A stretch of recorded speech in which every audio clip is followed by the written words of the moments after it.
Hello and welcome to another episode of Sports Lab NRL. I'm Eloise Sohier, again joined with Josh Morris. Josh, great to have you back for another week. Yeah, good morning, Eloise. Good to be back.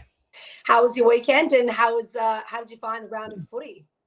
Look, I really enjoyed the weekend of footy. Obviously, there was an upset there with the doggies getting over the Rabbitohs, but I really liked the smaller round. Obviously, only 5 games, but they were all cracking games and some close finishes at the end there. So, really enjoyed the footy this weekend.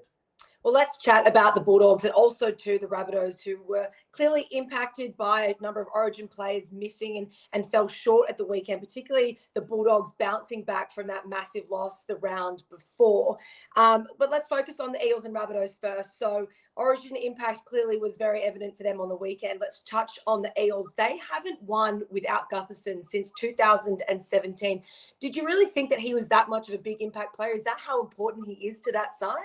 Yeah, I didn't know that stat, and that's a massive one for the Eels. Obviously, they were missing a fair chunk of their spine there with Mitch Moses as well, and Regan Campbell-Gillard, who has been one of their shining lights this season. They obviously missed him when he was injured as well. But if you take two key players out of a spine, you're going to struggle. And the Warriors, they probably had a point to prove after last weekend going down to the Bunnies on their home soil. They would have liked to have come over and got a win away from home, which they've been doing this year. And I thought the Warriors were probably the team of the round. They put on a dominant performance. They didn't let those players missing put them in a complacent situation. They went out there and they gave it to the Eels. And Sean Johnson celebrated his 200th game.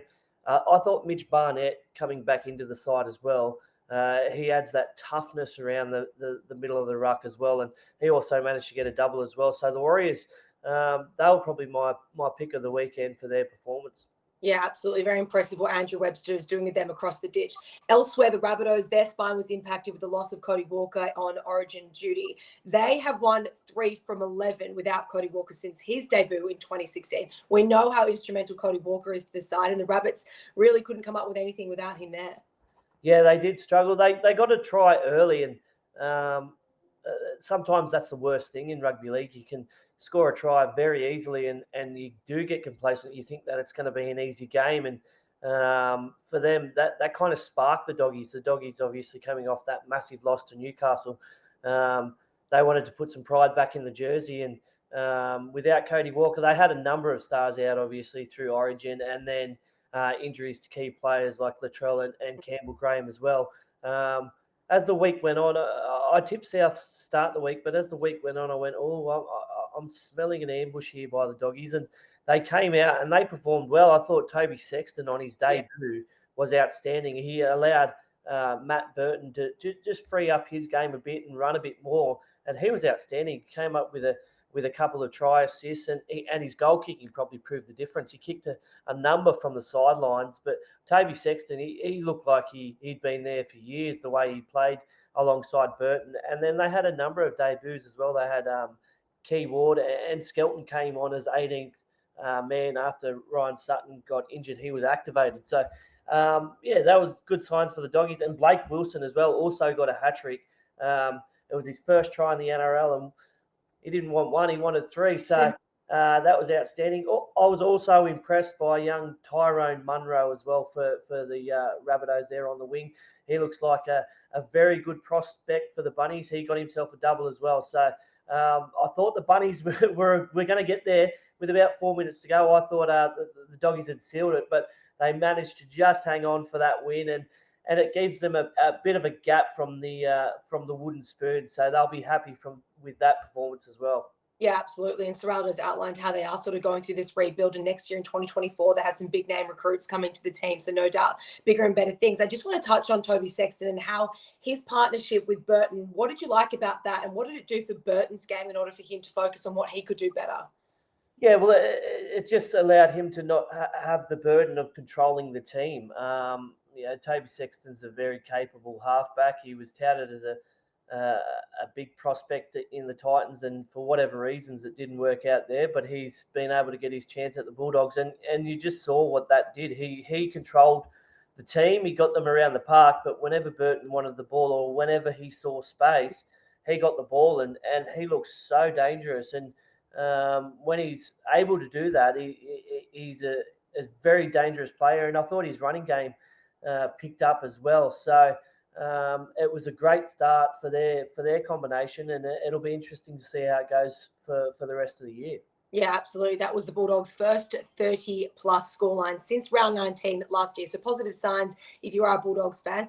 Elsewhere, the Dolphins, they put off a miracle against the Titans. This was so epic. What a game that we saw unfold. There was a late field goal that sent it into extra time. How exciting was this one?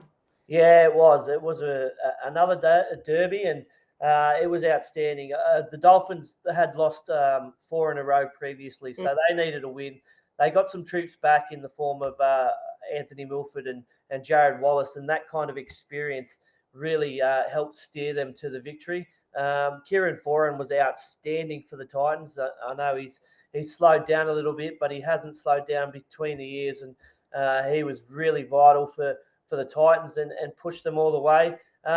Obviously, we went to Golden Point, and it was a big call by the referee to award the penalty. I guess both teams probably do get offside during Golden Point. It does happen, and teams do get away with it, but he wasn't letting that one go, and the Dolphins ended up getting the win off a penalty.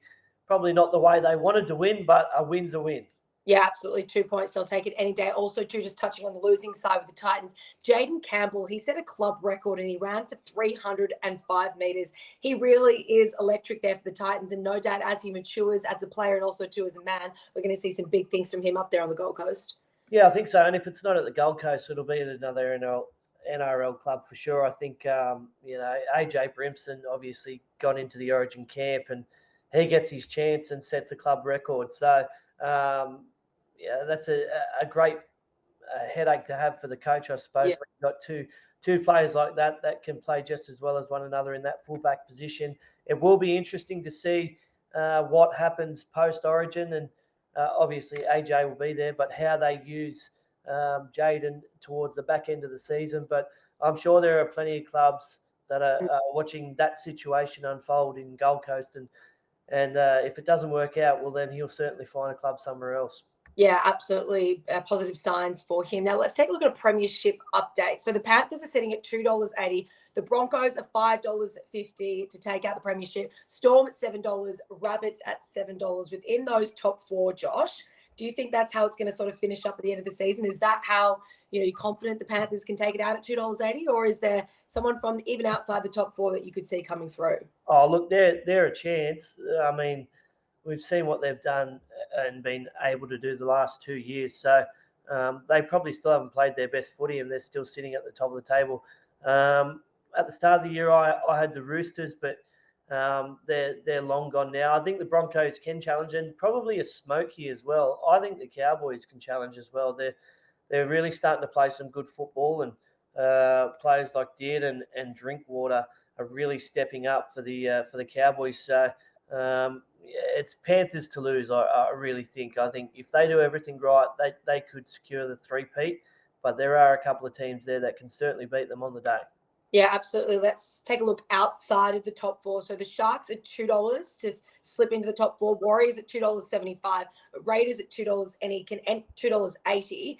Out of those 3, can any of them pinch a current top 4 spot? I mean, the Warriors were impressive on the weekend, and they continue to deliver each and every week.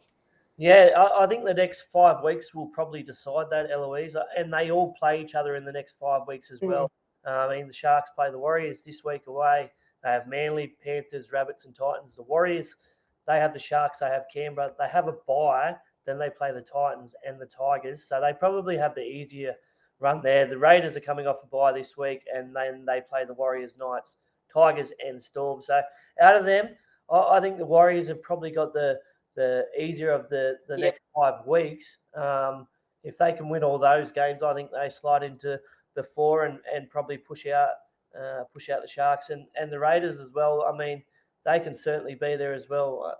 They have the bye this week, as I said, but you'd expect them to win against the Knights and Tigers. They just need to win against the Storm and Warriors. So, it's it's an interesting one, that three-way battle for that top 4 position.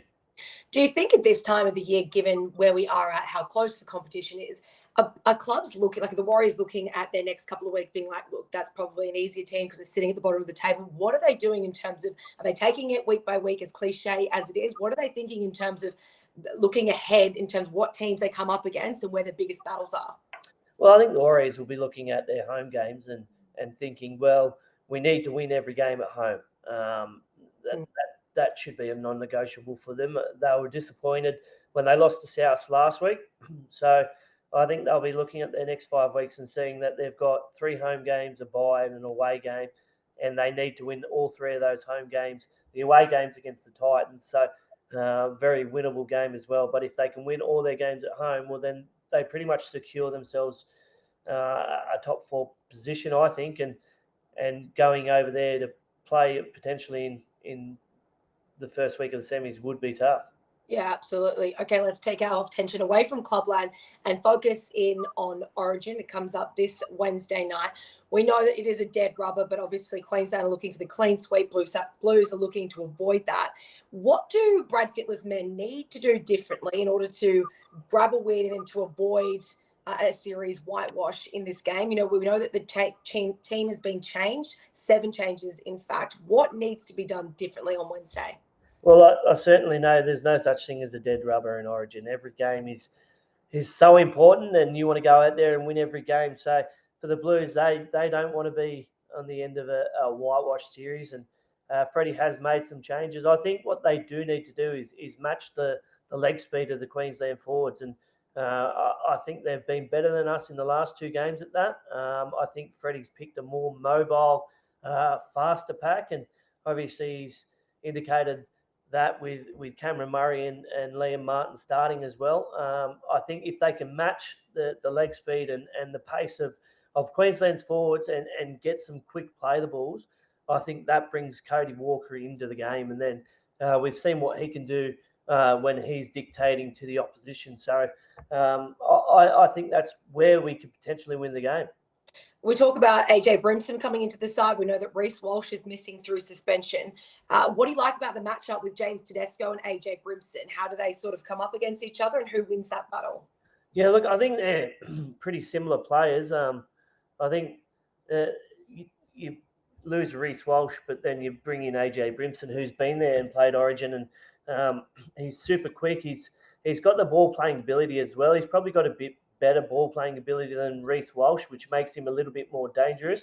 For Teddy, I think Teddy's been the best Blue all series, and he's shown that with all his running meters. Obviously, their attack has been a bit clunky. I wouldn't necessarily put that down to Teddy, but one thing I do know is he'll want to go out there and be the best player on Wednesday night, and if he is the best player, well, then the Blues win.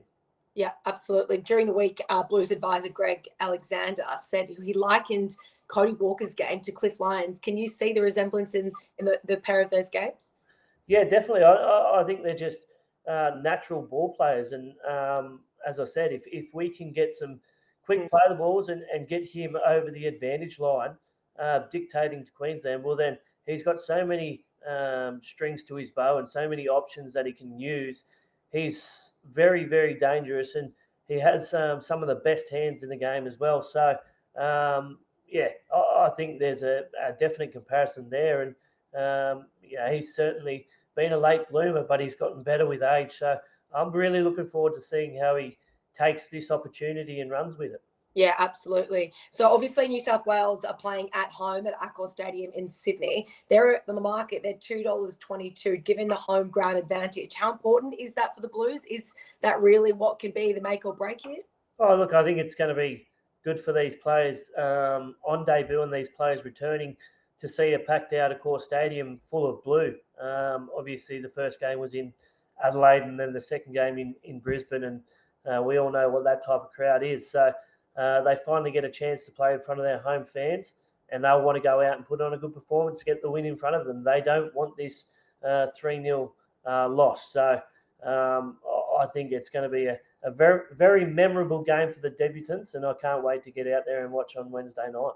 Yeah, looking forward to it. Just before we let you go, Josh, let's give us, for the tipsters out there looking to put a bit of a bet on for the game this week, this Wednesday night, value tip for any time try scorer at odds of $4 or more. Who are you looking at?